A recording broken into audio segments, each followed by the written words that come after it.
Bonjour à tous, dans cette nouvelle vidéo je voulais parler de la droite et de l'écologie ou du changement climatique. Pourquoi ces deux notions ne sont pas compatibles?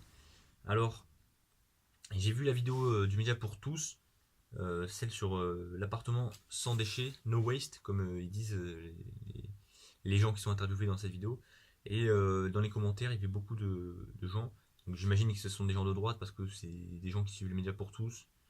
Les Médias pour tous où il y a surtout Vincent Lapierre. Vincent Lapierre, bon, figure de droite quand même, on va pas se le cacher. Et donc pourquoi ces gens s'offusquaient?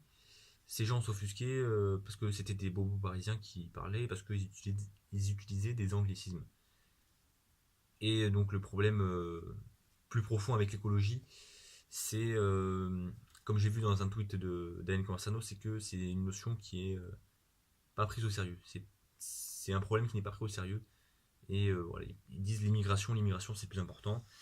Mais je pense que si on, on ne fait pas attention et qu'on continue cette course effrénée. Et après, c'est sûr, c'est pas les petits gestes du quotidien qui vont changer l'échelle globale, mais c'est un premier pas. Il faut commencer par là. On peut commencer par boycotter des entreprises qu'on trouve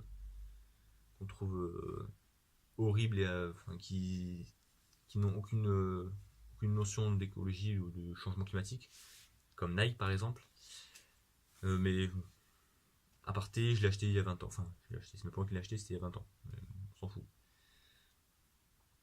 Dans tous les cas, ouais, on peut commencer par boycotter des entreprises et aussi, oui, zéro déchet, ça peut être intéressant, tout ce genre de choses. Mais pourquoi les droitards ne trouvent pas ça intéressant? Parce que c'est relayé par des médias qui sont de gauche et qui vont en surface du problème généralement, qui disent oui, vous voyez, on a tué le dernier rhinocéros blanc ou je sais pas quoi, j'ai vu ça récemment. Bon, des trucs anecdotiques. Alors que le plus important, ça sera quand même qu'il y aura plusieurs centaines de millions de migrants climatiques.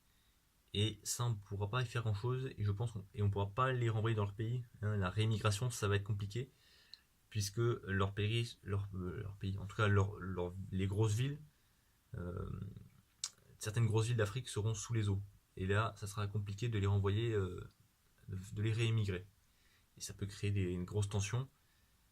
Donc si on se préoccupe que de l'immigration tout de suite, on va peut-être la stopper ou la réduire. Parce que bon, on stoppe jamais l'immigration à 100%. Mais dans tous les cas, si on ne s'occupe pas vraiment de l'écologie, enfin du changement climatique, l'immigration, on l'aura 100 fois plus violente dans 20-50 ans. Il faut penser à l'avenir.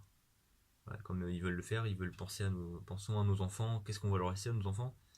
Voilà, comme vous voulez pas leur laisser un pays plein de noirs et d'arabes, il ne faut pas leur laisser non plus un pays sous les eaux. Et en plus, l'écologie, c'est quand même une valeur qui peut être prise pour être de droite, parce que l'écologie, ça pourrait être un retour à la campagne, un retour aux traditions, un retour à une consommation saine et locale, et pas acheter des pulls Nike à l'autre bout fabriqués en Chine, hein, par exemple. Voilà, c'est tout ce que j'ai à dire pour cette petite vidéo. J'espère que ça vous a plu, j'espère que c'est intéressant. Voilà.